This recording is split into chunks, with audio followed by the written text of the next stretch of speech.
A vehicle that was once all the rage in the 90s and early 2000s is not as popular as it once was. Automakers are seeing a hefty decline in sales among their minivan models. NBC's Sam Brock reports on what's driving people away from the iconic mom and dad mobile. A revolutionary automotive idea.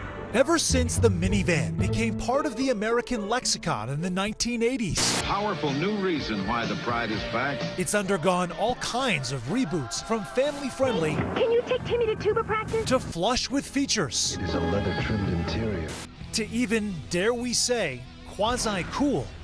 But after peaking at 1.3 million sales in 2000, minivans barely eked out around 2% of all light vehicles sold in 2023.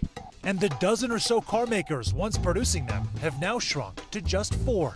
It says town and country. If you don't own one, you wouldn't understand. Which does not faze a minivan fanatic like Matilda Patterson Fisher in the slightest.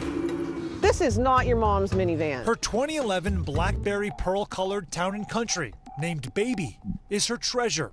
Do you feel like it's also a part of Americana? I think it is. I think it's a seriously overlooked part. Matilda and her husband Jeff took us for a spin. When you see another town and country driver, do you guys sort of know real recognizes real and everyone Oh kind of yeah, nods? I'll give them a nod. I'll give them a wave. She says the comfort, convenience, and space is unparalleled. These numbers are going down, but that's not the vibe you're getting on Facebook.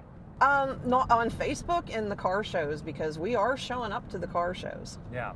It never used to be like that. On Facebook, Minivan Life has more than 8,000 members.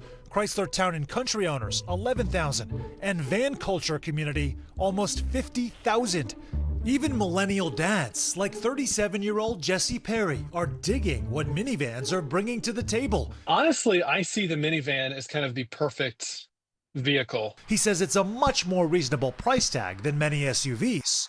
Minivans are low to the ground, which helps with cargo, which helps with kids. Some people talk about minivans as if it's embarrassing, but personally, I'd be embarrassed to overspend on something where you're not getting anything extra.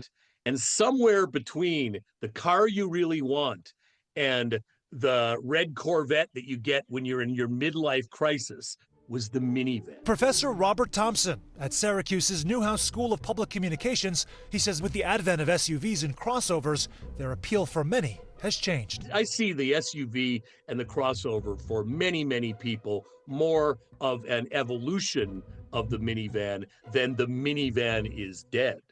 And that's just fine for Matilda and other like-minded minivan mavens who know their perfect ride when they see it.